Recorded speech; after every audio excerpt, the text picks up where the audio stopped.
Assalamualaikum warahmatullahi wabarakatuh. Waalaikumsalam warahmatullahi wabarakatuh.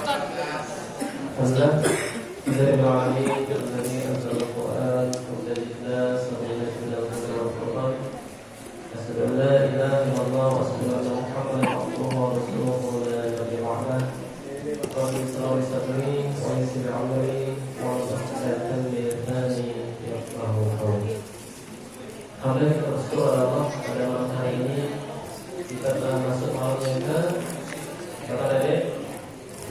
malam yang ketiga. Alhamdulillah. Ini satu oleh Allah kita masih diberikan kesempatan untuk bertemu dengan bulan suci Ramadan. Betapa banyak saudara kita, tetangga kita, untuk ketika menjelang datang Ramadan Allah cabut rohnya. Ada juga sebelum Ramadan kemarin mahasiswa UIN Fakultas Tarbiyah dan Bahasa Arab, beliau ikut kegiatan kuliahnya di Inhu, dan ketika itu beliau bersama teman-temannya bermain di sungai. Ada temannya jatuh di sungai itu, kemudian dibantulah. Ternyata pada Allah yang menyelamatkan itu malah hilang dan 3 hari baru ketemu Pak. Jadi Inhu mahasiswa UIN ini menjelang Ramadan kemarin, anak pertama dari beberapa anak dari seorang muslim juga. Begitu juga satu hari yang lalu menjelang puasa juga ada tetangga Allah cabut nyawa. Jadi artinya apa? Artinya pada hari ini Allah Subhanahu wa taala masih menghendaki kita semua untuk memaksimalkan potensi kita, memaksimalkan usia yang Allah titipkan kepada kita untuk memaksimalkan ibadah pada Ramadan tahun ini insyaallah. Kemudian salat dan salam selalu kita lihatkan kepada khutbah kita teladan kita, yakni Nabi Muhammad sallallahu alaihi wasallam, yang diucapkan Allahumma shalli ala Muhammad wa ala ali Muhammad. Assalamualaikum ya Rasulullah, assalamualaikum ya Habibullah.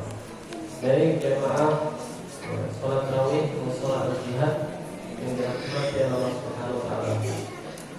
Maka dalam kesempatan berkah ini, sebagaimana jadwal yang telah ditetapkan oleh Ikatan Dai Indonesia Kota Pekanbaru, dari yang catat silakan ditulis judulnya.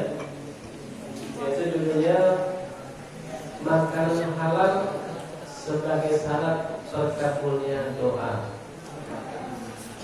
Jadi susah mungkin kalau kelas 1 SD suruh nulisnya agak repot orang tua ya. Judulnya tadi Dek, makanan halal sebagai syarat terkabulnya doa. Udah deh, kita singkat saja. Jadi kita pada malam hari kita tentang terkait dengan makanan yang kita konsumsi, kemudian juga dikaitkan dengan terkabulnya doa. Maka di sini dalilnya silakan dicatat di rumah, dihafal.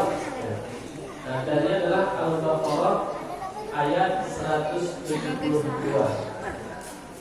Jadi adalah surat Al-Baqarah ayat 172. Apa kata Allah? A'udzu minasyaitonir rajim. Bismillahirrahmanirrahim. Ya ayyuhalladzina amanu kulu min thayyibati ma razaqnakum. Wahai orang yang beriman, makanlah atas rezeki yang kami berikan, yaitu dengan yang baik-baik saja.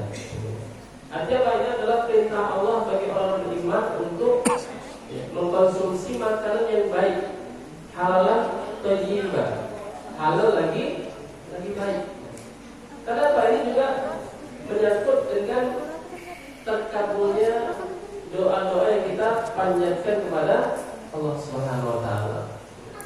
Dan ketika dalam hadis dijelaskan, ketika Rasulullah menyampaikan, ada seorang yang sedang dalam perjalanan, bajunya itu lusuh, kunut, kemudian dia berdoa, ya Allah, ya Allah, ya Allah. Dia memohon kepada Allah Subhanahu wa taala. Akan tetapi doa-doa yang dipanjatkan oleh orang tadi ditolak oleh Allah Subhanahu wa taala. Kenapa ditolak? Maka Rasul menjelaskan sesungguhnya seorang hamba tadi ditolak oleh Allah doa-doanya karena makanan yang dimakannya haram. Kemudian minuman yang diminum haram juga. Pakaian yang digunakan juga haram. Kendaraan yang dipakai juga haram. Nah, ini juga artinya apa? Mengandung makna segala yang kita konsumsi itu mempengaruhi dari doa-doa yang kita panjatkan kepada Allah Subhanahu wa taala. Masyaallah muslimin wal muslimat, jemaah mushola al-jihad yang dirahmati Allah Subhanahu wa taala. Ini berarti apa? Artinya sebuah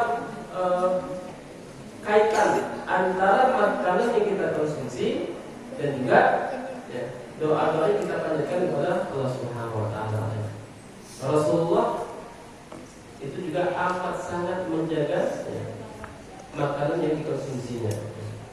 Nah, ini apa? Kita lihat sumber dari mana harta itu kita dapatkan. Kemudian kedua, kita pastikan yang kita konsumsi, yang kita beli adalah yang baik juga.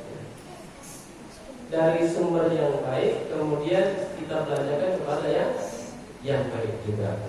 Ini Rasulullah dan para sahabat amat sangat menjaga tentang makanan yang dikonsumsi dalam kehidupannya. Dan insya Allah Rasulullah dan para sahabat itu doanya makbul. Dan juga Nabi dan Rasul. Misalnya kalau kita lihat dalam Al-Quran, Allah menceritakan tentang doa Nabi Yunus. Ada yang pernah mendengar cerita Nabi Yunus? Nabi Yunus ini ditelan oleh ikan paus lah ya. Ada ulama mengatakan ikan nun, pokoknya ikan yang besar. Maka apa? Nabi Yunus alaihissalam ketika di dalam perut ikan paus itu, ikan yang besar itu, dia berdoa. Apa doanya? La ilaha illa anta subhanaka inni kuntu minadz dzalimin. Jadi dia memberikan sebuah persaksian tiada Tuhan selain kecuali Allah. Sesungguhnya pada hamba yang zalim. Kenapa? Karena Nabi Yunus alaihissalam dalam riwayat itu dia meninggalkan kaumnya. Dia dakwah karena pengikutnya itu sedikit. Lalu apa? Nabi Yunus alaihissalam ini meninggalkan kaumnya, meninggalkan kampungnya. Kalau bahasa kita apa Pak? Meracun Pak. Meracun Nabi Yunus alaihissalam. Udah sekian lama aku berdakwah, tapi kok cuma sedikit pengikutku. Kata Nabi Yunus, akhirnya apa? Akhirnya dia menaiki sebuah perahu, dan qadarullah perahu itu kena goncangan badai. Dan kata nahkodanya mengatakan ini terlalu penuh nih penumpangnya, dan dia harus diundi. Siapa nanti yang keluar namanya, maka dia akan dilemparkan ke tengah laut. Maka beberapa kali diundi, muncul nama Nabi Yunus alaihissalam. Kemudian orang di dalam kapal itu penasaran, ini Nabi Yunus itu orang baik. Kenapa kok namanya muncul? Diundi lagi keluar nama Nabi Yunus alaihissalam. Diundi lagi, ternyata lagi nama Nabi Yunus alaihissalam juga keluar. Akhirnya dengan berat hati Nabi Yunus alaihissalam dilemparkan ke laut dan dimakan oleh ikan nun atau ikan paus yang amat besar. Jadi apa? Artinya di dalam waktu yang sangat genting, di dalam perut ikan yang mungkin tidak ada bantuan selain Allah, yang meyakini adalah bantuan dari Allah Subhanahu wa taala. Maka dia berserah diri, kemudian dia berdoa dan dia meyakini. Maka yang dia makan selama ini ketika dia berdakwah juga makannya yang halal dan thayyib. Maka dengan makanan yang dikonsumsi oleh Nabi Yunus alaihissalam, Allah kabulkan doanya kemudian Allah selamatkan dari berbumi. Ini Allah Akbar. Apa kisah lagi? Nabi-nabi yang Allah selamatkan. Ini tentunya juga Allah perintahkan dalam ayat ini jelas. Allah perintahkan bagi orang beriman untuk mengkonsumsi rezeki dari Allah dengan halal dan thayyib, itu baik dan halal tentunya. Dan siapa lagi yang Allah selamatkan? Nabi Ibrahim alaihissalam juga Allah selamatkan. Dan dalam Al-Quran dijelaskan juga ketika ditangkap oleh Raja Namrud, dilemparkan ke lautan api, maka Allah yang menolongnya. Allah menyampaikan kepada sang Nabi, kata Allah, ya naru kuni bardan wassalaman ala Ibrahim. Wahai Nabi, dinginlah dan selamatkan atas Nabi Allah Nabi Ibrahim alaihissalam. Itu dirahmati Allah Subhanahu wa taala. Intinya adalah maka ayo di dalam kehidupan kita sehari-hari, kita sebagai seorang tua, maka pastikan sumber dari yang kebutuhan kita adalah dari sumber yang baik. Kemudian selanjutnya pastikan juga setelah sumbernya itu baik, maka kita belanjakan juga dengan yang baik tentunya. Maka insya Allah ini akan Allah berkahi di dalam kehidupan kita. Jadi dalam Rasulullah mungkin demikian dapat sampaikan terkait dengan motivasi, yaitu mari dalam kehidupan kita selalu mengkonsumsi hal-hal yang baik. Ketika ada syubhat maka tinggalkanlah.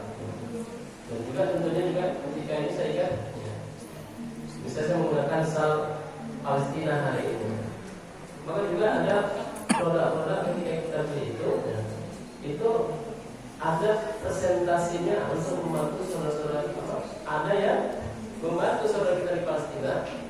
Ada juga produk itu sebaliknya yang kita konsumsi malah membantu membunuh saudara kita di Palestina. Apa produknya? Ini waktu khusus ya. Nanti ini adalah kita pastikan produk-produk yang kita gunakan dalam kehidupan kita adalah produk yang halal dan baik, dan ujungnya itu adalah tentu harapan kita adalah milik orang Islam, dan ini nanti dia keuntungannya itu persentasinya kalau diuntung maka alokasi adalah membantu saudara-saudara kita misalnya di Palestina misalnya. Bukan maksudnya sebaliknya yang kita konsumsi menurut kita tuh halal, baik. Ternyata apa? Ternyata produk itu perusahaan tersebut itu ada arahnya ke Israel misalnya. Jelas kita katakan Israel ini adalah negara penjajah yang menjajah saudara kita di Palestina.